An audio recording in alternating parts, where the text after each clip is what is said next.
नमस्कार, स्वागत है दोस्तों। आज की बड़ी खबरें आपके लिए लेकर आए हैं। एक एक करके मुख्य खबरों को जानेंगे।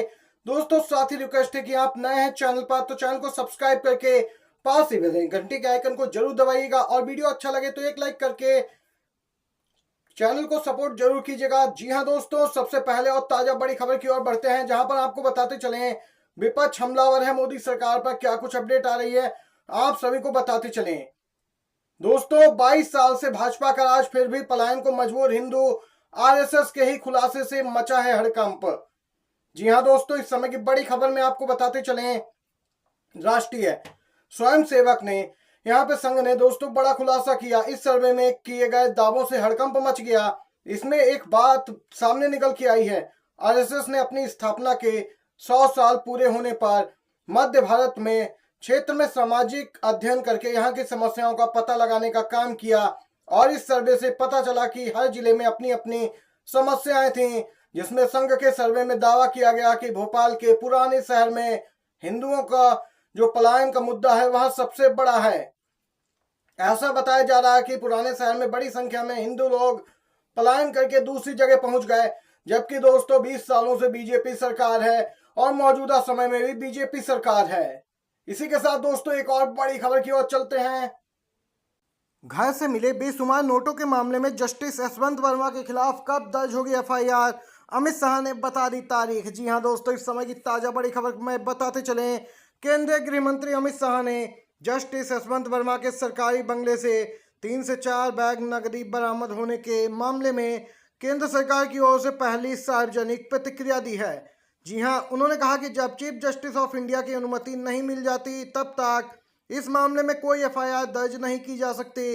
अमित शाह ने एक समाचार पत्र से बातचीत के दौरान ये बात कही। उन्होंने बताया कि इस मामले की जांच के लिए जजों का एक पैनल बनाया गया है और हमें उनकी रिपोर्ट का इंतजार करना चाहिए।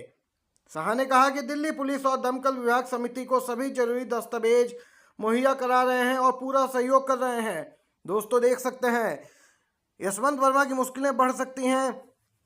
सीजीआई खन्ना ने जो कमेटी बनाई है वह माना जा रहा है कि 2 हफ्ते में अपना यहां पे रिपोर्ट सौंप देगी। दोस्तों इसी के साथ एक और बड़ी खबर की ओर बढ़ते हैं। यूपी में योगी आदित्यनाथ की सरकार द्वारा सड़कों और सार्वजनिक स्थलों पर नमाज पढ़ने पर लगाए गए प्रतिबंध को लेकर देश में सियासी बयानबाजी तेज हो गई है। इस मामले पर अब केंद्र की ओर से बिहार की एनडीए सरकार में सहयोगी एलजेपीआर के अध्यक्ष और केंद्रीय मंत्री चिराग पासवान ने दोस्तों बड़ा बयान दिया। एक टीवी चैनल को दिए इंटरव्यू में उन्होंने कहा कि ये सब फालतू की बातें हैं, इस पर चर्चा भी नहीं करनी चाहिए। इन सब बातों का कोई मतलब नहीं। देश में कई बड़े विषय हैं जिस पर चर्चा करनी चाहिए। चिराग ने कहा कि ऐसे मुद्दों पर चर्चा करके देश में असहमति का वातावरण बनता है, तनाव का माहौल बनता है, सांप्रदायिक यहाँ पर ताकतें दोस्तों विवाद पैदा करती हैं और यहाँ पे टकराव की स्थिति होती है। देख सकते हैं दोस्तों बीते समय चिराग पासवान का भी जबरदस्त विरोध किया मुस्लिम संगठनों ने, क्योंकि वक्फ बिल पर इनकी भी हाँ है, बीजेपी को समर्थन है और यहाँ पर मुस्लिम संगठनों की इसी नाराजगी के चलते माना जा रहा है चिराग पासवान का ये बयान सामने निकल के आया है। इसी के साथ दोस्तों एक और बड़ी खबर में बताते चलें। एक ही मामले में केजरीवाल पर केस तो पीएम पर क्यों नहीं, आप नेता ने कहा देश में चल रहा बीजेपी का कानून। दोस्तों आम आदमी पार्टी के संयोजक केजरीवाल और पार्टी के अन्य नेताओं के खिलाफ केस दर्ज होने पर संजय सिंह ने कड़ी प्रतिक्रिया दी है। संजय सिंह ने आरोप लगाया कि जब कोर्ट के आदेश में बीजेपी नेताओं का नाम भी था तो सिर्फ आप नेताओं पर ही केस क्यों दर्ज किया गया, और कहा कि इस देश में सिर्फ बीजेपी का कानून चल रहा है। आम आदमी पार्टी के राज्यसभा सांसद संजय सिंह ने बीजेपी पर बड़ा आरोप लगाया। उन्होंने कहा कि पोस्टर लगाने के लिए शिकायतकर्ता ने अपनी शिकायत में पीएम अमित शाह, जेपी नड्डा, मनोज तिवारी का नाम भी लिखा था। कोर्ट ने इनके खिलाफ भी एफआईआर दर्ज करने का निर्देश दिया, लेकिन सिर्फ केजरीवाल पर एफआईआर की गई। देख सकते हैं दोस्तों इस पूरे मामले पर आपके राज्यसभा सांसद संजय सिंह ने घेरा है मोदी सरकार को। इसी के साथ अगली खबर जानते हैं। माइक बंद होने को लेकर स्पीकर और विपक्ष में टकराव, ओम बिरला ने नहीं दिया जवाब तो आक्रामक हुई कांग्रेस। जी हां दोस्तों, लोकसभा में कांग्रेस और स्पीकर ओम बिरला के बीच माइक्रोफोन के मुद्दे पर तनातनी के बीच तनाव बढ़ गया। इसको लेकर विपक्षी नेताओं ने ओम बिरला को पत्र लिखा। इसमें उन्होंने विपक्ष के नेता राहुल गांधी से बात करने का मौका न दिए जाने और सरकार द्वारा संसदीय प्रक्रिया की धज्जियां उड़ाने का आरोप लगाया। दोस्तों इस बारे में कांग्रेस के सूत्रों ने बताया कि पार्टी संसद के अंदर और बाहर विपक्ष को चुप कराने के सरकार के प्रयासों के खिलाफ अपना आक्रामक अभियान तेज करेगी और विरोध जारी रखेगी। दूसरी ओर स्पीकर ओम बिरला का कहना है ये सारे मुद्दे सदन के बाहर उठाए गए, इसीलिए जवाब भी बाहर ही देंगे। दोस्तों देख सकते हैं यहाँ पर लगातार आक्रामक रुख अपनाए हैं कांग्रेस पार्टी और यहाँ पर विपक्षी दलों ने स्पीकर ओम बिरला द्वारा विपक्षी नेताओं के बोले जाने के दौरान माइक बंद करने के आरोप लगाए। दोस्तों वीडियो अच्छा लग रहा हो तो एक लाइक भी कीजिएगा। इसी के साथ एक और अपडेट जानते हैं।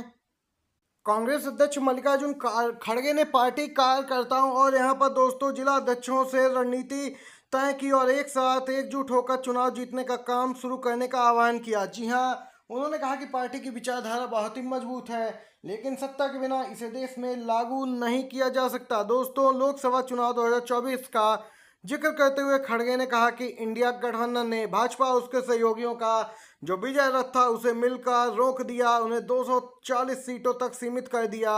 मल्लिकार्जुन खड़गे ने आगे दोस्तों कहा कि अगर कांग्रेस पार्टी को 20 से 30 सीटें और मिल जाती तो एक वैकल्पिक सरकार बनाई जा सकती थी। उन्होंने कहा कि संविधान बचाओ अभियान ने बीजेपी आरएसएस की संविधान बदलने की गुप्त मंशा को एकदम से जनता के सामने लाया, उजागर कर दिया।